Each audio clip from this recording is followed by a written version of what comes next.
Let's be honest for a minute. Do you even remember when you started taking D3 magnesium or K2? I bet you don't. Everyone tells you to take them. They're great for your health. But here's what nobody mentions. When exactly should you stop? 5 months, a year, 2 years, or just keep taking them forever? Today, we're going to talk about what the supplement industry probably doesn't want you to know. These little pills go from being your friend to becoming a burden on your body. Today's video is about 3 supplements that almost everyone over 50 is taking: K2, magnesium, and D3. You know what? Most of us assume natural vitamins are safe. Take as much as you want for as long as you want. No problem. But recent medical research tells a completely different story. Turns out, even the most natural substances can cause harm if we don't know how to use them properly. And I'm going to tell you exactly when to pause and when to continue. First, to understand the issue, we need to know what supplement cycling is. In practical terms, it's taking supplements in cycles, similar to how you work, then rest, then work again. Take them for a period, pause to let your body recover, then start again. Why make things complicated? There are 3 main reasons. First, your body is remarkably adaptive. When you give it the same thing every day, adjusts and stops responding as effectively as before. Think about coffee. Initially, 1 cup keeps you alert all day, but eventually 3 cups and you're still drowsy. Second, certain supplements interfere with your hormones like testosterone or melatonin. Take them continuously and your body forgets how to produce them naturally. Third, it helps avoid uncomfortable side effects. Some people experience diarrhea from magnesium. Others get constipated from D3. Taking a break allows your body to reset, which is actually beneficial. If you've been taking one of these 3 supplements for more than 3 months, type number 1 in the comments to let me know. Now, let's start with a vitamin that few people know about, but is incredibly important for your cardiovascular. Haladium. Haladium is like the traffic officer in your body.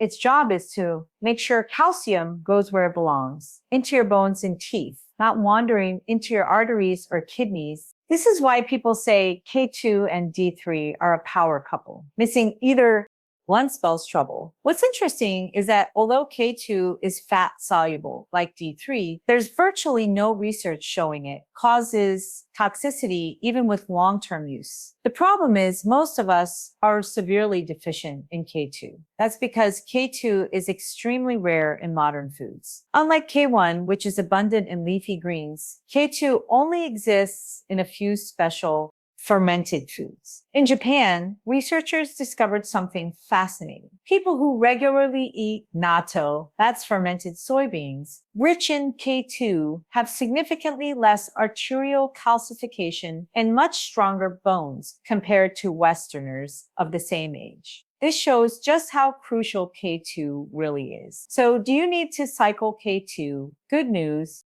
Don't. With doses from 90 to 200 micrograms daily, you can safely take it long term. However, if you're taking high-dose D3 alongside it, consider pausing both simultaneously to let your body rebalance. Important note for anyone taking blood thinners like Warren or Cotton, K2 can reduce their effectiveness. So you'll need to monitor your INR levels carefully with your doctor.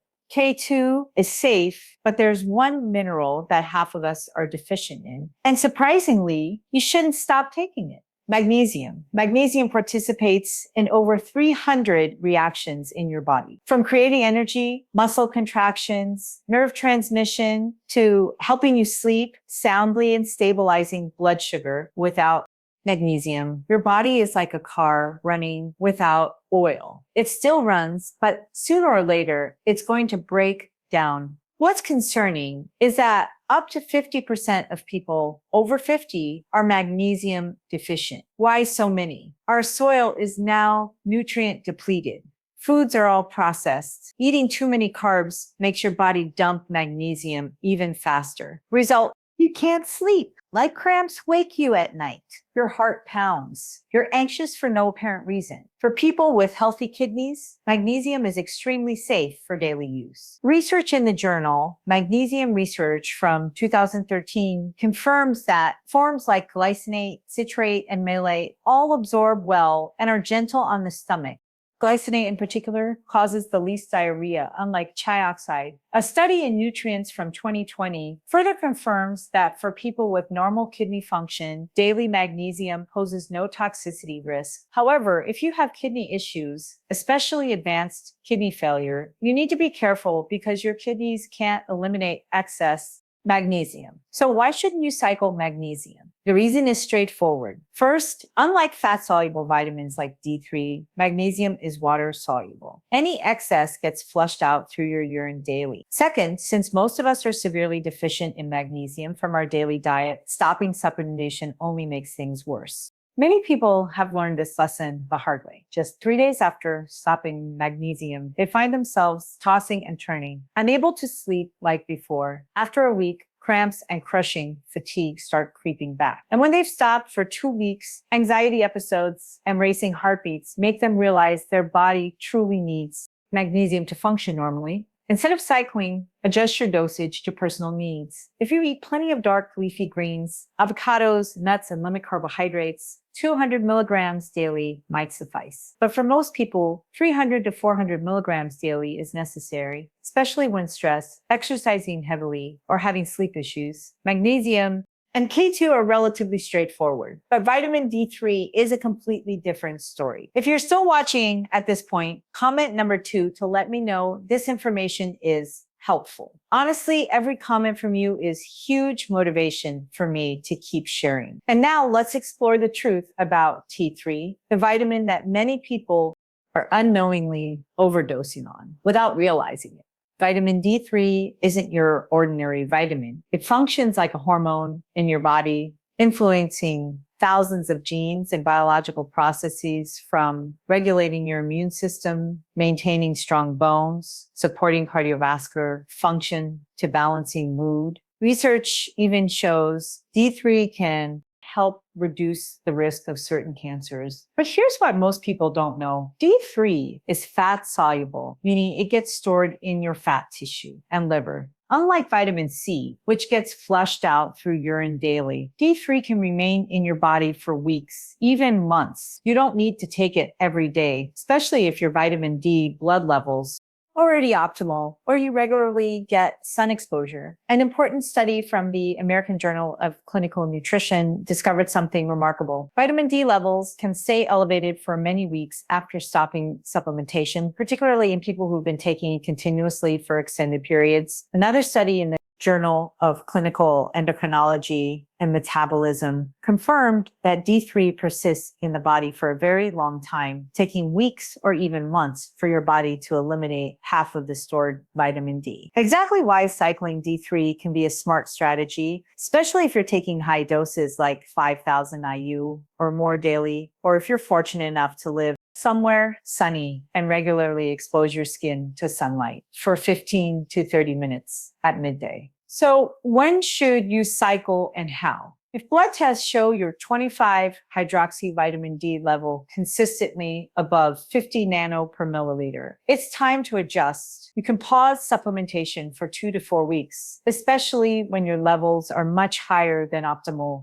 or switch to a lower maintenance dose around 1,000 to 2,000 IU instead of 5,000 IU. Another approach is taking it every other day. Research by Dr. Reinhold Weaving in 2001 proved this method still maintains healthy vitamin D levels without daily dosing. What's important to remember is that everyone's vitamin D needs vary dramatically. People with darker skin need more than those with fair skin. People living at high latitudes with less sunlight need more than those in tropical regions. Winter demands higher doses than summer, and older adults absorb less efficiently than younger people. So how do you know your body is crying out? There are 5 warning signs that most people ignore. You might be thinking right now, I feel fine. Why not just keep taking it? I completely understand the thinking because when everything seems okay, why change, right? But this is exactly what's dangerous about supplement overload. It doesn't hit you like a tidal wave, but creeps in slowly through subtle signs similar to fatigue from aging or life stress, making you miss that it's actually from those pills you take every day. The first sign that's often overlooked is a strange fatigue. You take vitamins for energy, yet somehow the more you take, the more sluggish you feel. It's easy to think, well, I've been working hard or it's just age catching up. But no, your liver might be crying for help from processing too many supplements every day. Then your stomach starts rebelling, but you assume it's something you ate. Uncomfortable, bloating, nausea, sometimes diarrhea, sometimes constipation. Did you know magnesium oxide is notorious for causing diarrhea? Well, too much D3 actually makes you constipated. Your body is trying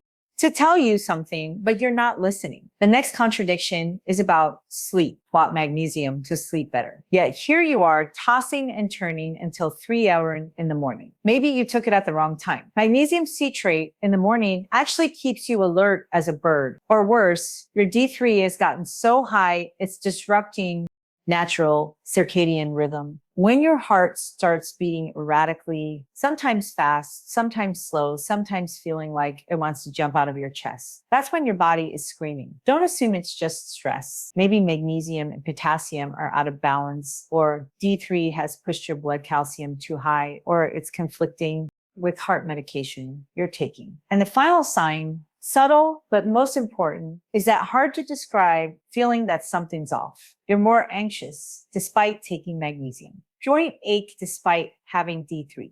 Exhausted despite a cabinet full of vitamins. Your body has its own wisdom. And when it sounds the alarm, listen. Try stopping everything for a week or two and see what happens. You might be surprised by the difference. So there we have our answer. K2 is safe for long-term use. Magnesium shouldn't be stopped, and D3 needs careful monitoring and adjustment. But the most important thing is still listening to your own body. Now, I want to hear from you. Which supplement have you been taking the longest? Have you experienced any of the signs I just mentioned? Please leave a comment below. Remember that supplements are like spices in cooking. Just enough is wonderful. Too much ruins the dish. Everyone needs their own recipe. If this video was helpful, please like and subscribe to the channel. Don't forget to ring the notification bell so you don't miss important health videos. We share daily and especially in the description below. We've prepared a list of extremely important videos about how to use vitamin D3, K2, and magnesium safely and most effectively. Watch them now for a complete picture of proper supplementation. Thank you for watching, and I'll see you in the next